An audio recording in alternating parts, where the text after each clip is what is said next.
Hello friends, this is Rachna Singh. Welcome to my channel level up learners. आज हम शुरुआत करने जा रहे हैं ईवीएस एनसीईआरटी नोट्स। ये स्पेशली आपके सीटेट, ईपीटेट, सुपर टेट और केवीएस के लिए है, क्योंकि एनसीईआरटी बुक्स जो है आपकी हर जगह पूछी जाती है।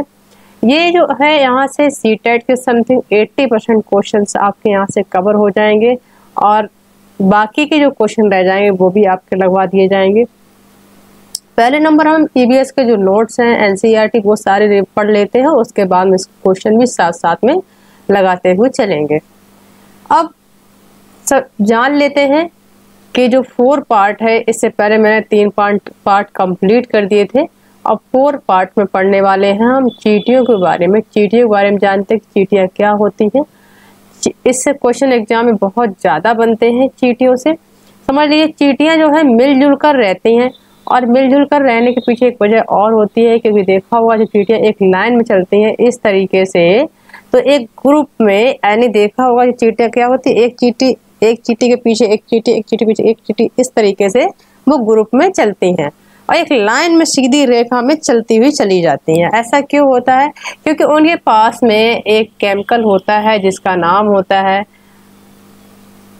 फेरोमोन। फेरोमोन केमिकल की वजह से क्या होता है, जब चींटियां एक चींटी चलती है तो दूसरी चींटी उसके पीछे से एक केमिकल छोड़ देती है जिसको हम फेरोमोन कहते हैं। और ये चींटियां क्या होता है देखा हो ग्रुप में एक पीछे एक, एक के पीछे एक, एक तरीके से चलती चली जाती हैं। और सभी चींटियों का काम जो होता है बटा हुआ होता है। ऐसा नहीं होता कि एक चींटी ही काम करेगी, एंड जितनी चींटियां होंगी सबका काम अपना अपना होता है। और रानी चींटी जो चींटी होती है, रानी चींटी यानी ये क्या करती है, ये सिर्फ अंडे देती है। जो रानी चींटी होती है वो सिर्फ अंडे देती है। और इसी प्रकार से एक सिपाही चींटी भी होती है जिसका काम होता है बिल का ध्यान रखना। बिल में जो रहते हैं, जो उनका स्थान होता है रहने का, उसको हम बिल बोलते हैं, उनका जो घर होता है। तो वो सिपाही चींटी जो होती है वो बिल का ध्यान रखती है। और काम करने वाली चींटियां, कुछ ऐसी चींटियां होती हैं, यानी हर चींटी का काम कैसा है, अपनी अपनी जगह पे डिवाइड है। यानी जो हमारी कहना चाहिए जो चींटी अंडे चींटी वो सॉरी रानी चींटी है वो अंडे देगी, सिपाही चींटी है वो बिल का ध्यान रखने की, कुछ मजदूर चींटियां हैं वो क्या करेंगी, वो सारी अलग अलग काम करेंगी। और इसी प्रकार से जो चींटियां भोजन, कुछ चींटियां ऐसी भी होती हैं जो भोजन को ढूंढ कर लाती हैं। अब इसी प्रकार से दीमक और ततैया, यानी जो दीमक होते हैं और ततैया भी इसी प्रकार से समूह में रहते हैं और उनका भी समूह इसी प्रकार से अलग अलग डिवाइड होता है। अब बात करते हैं मलयालम। मलयालम में बलियम्मा। बलियम्मा मीन्स माँ की बड़ी बहन को कहते हैं। अब ये माँ की बड़ी बहन कौन हो जाएगी, मौसी। यानी माँ की बड़ी बहन यानी मौसी को हम क्या कहते हैं, बली अम्मा कहते हैं। अब अमूमा। अमूमा मीन्स होता है माँ की माँ, यानी कि जो हमारी नानी हो जाएगी उसको हम क्या कहेंगे, अमूमा कहते हैं। जो आरटीई एक्ट 2009 में आया, इसका काम क्या था, इस एक्ट में क्या था, जो 6 to 14 ईयर्स के जो बच्चे थे उनको मुफ्त एवं अनिवार्य शिक्षा का अधिकार दिया जाता है। अब देखिए यहाँ से क्वेश्चन आता है आपका सीटेट में कि गोवा से केरल तक जाने में कितने पुल और सुरंगें पड़ती हैं। जब हम ट्रेन सफर करेंगे तो रास्ते में गोवा से केरल तक, तो इसमें 92 सुरंगें और 2000 पुल पड़ते हैं।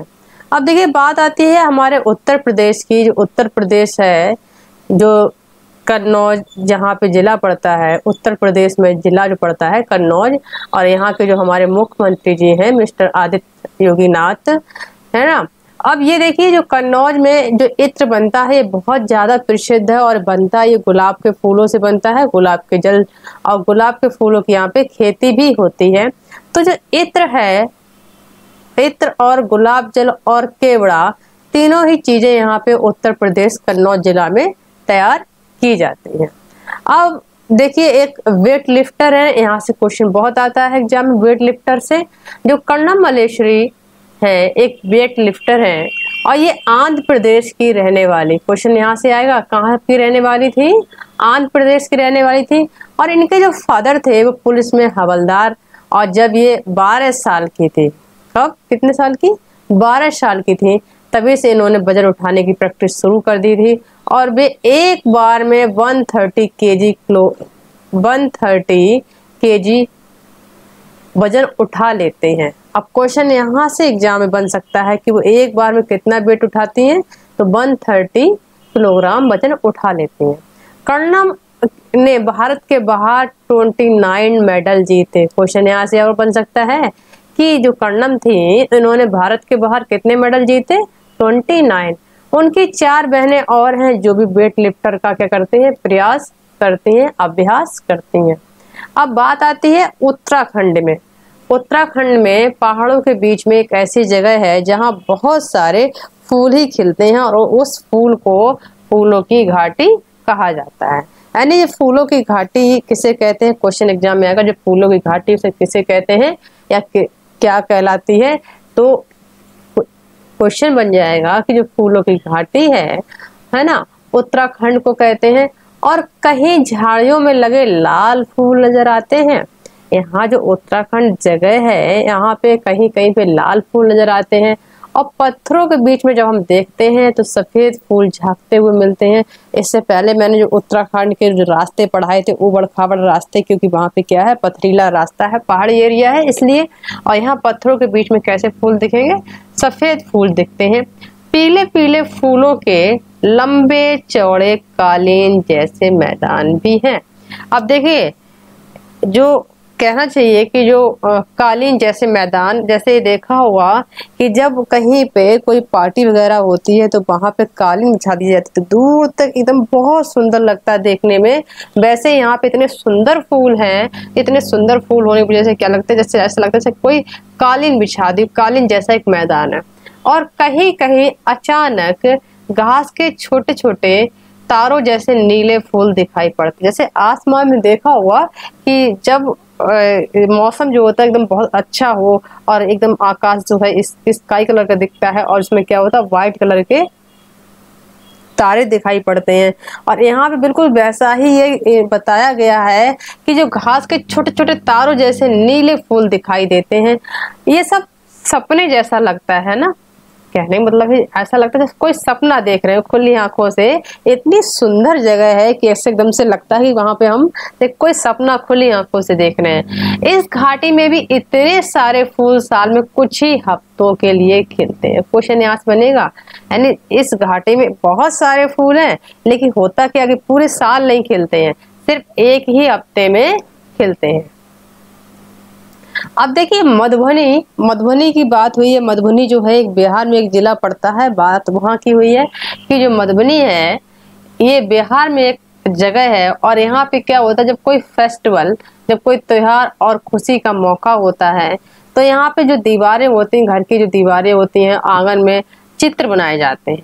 और ये चित्र बने होते हैं, किसके बने होते हैं, ये पिसे हुए चावल के घोल में रंग मिलाकर बनाए जाते हैं। यानी चावल को क्या करते हैं, पीस लेते हैं और पीसने के बाद में उनमें क्या होता है, कुछ कलर मिला देते हैं। और जो कलर होता है वो होता है नील का, हल्दी का, फूल पेड़ों के रंग का। कुछ ऐसे भी फूल होते हैं जैसे गुलावरी है ना, गुलदावरी, जीनिया, जो ऐसे फूल होते हैं इनमें कलर देते हैं, जैसे नील हो गई, हल्दी हो गई, ये सारे क्या हैं, ये कलर देते हैं। और ये जो होता है घर में यूज भी करते हैं। तो ये इस तरीके से जब चावल में उनको कलर के अकॉर्डिंग क्या करते हैं, उनको मिक्स कर देते हैं तो उनमें बहुत सुंदर उनकी डिजाइन या बहुत सुंदर उनमें जो चित्र बनना चाहिए बहुत सुंदर दिखने में लगता है। और जो चित्र बने होते हैं उसमें इंसान के चित्र होते हैं, जानवर के होते हैं, पेड़, फूल, पक्षी, मछलियां, अन्य सभी जीव जंतु के साथ में बनाए जाते हैं। क्वेश्चन यहाँ से आता है। अब खुशबू और रंग के लिए क्या करते हैं, उनमें जो स्मेल आ जाए या कलर आ जाए, मैंने अभी बताया कि कुछ फूल मिला दिए जाते हैं, जैसे गुलदावरी के हो गया, जीनिया के रंग भी मिलाए जाते हैं इस तरीके से। और इन जो रंग मिलाए हुए हैं इनसे क्या होता है, कपड़ों के लिए भी इनका यूज होता है, कपड़ों को कलर करने के लिए भी इनका यूज किया जाता है। आज क्लास यहीं पे समाप्त करते हैं। और आप लोगों को मेरा वीडियो कैसा लग रहा है प्लीज चैनल को सब्सक्राइब और लाइक करना बिल्कुल मत भूलिए और साथ में बेल आइकन को प्रेस भी जरूर कीजिए। Thank you for watching class.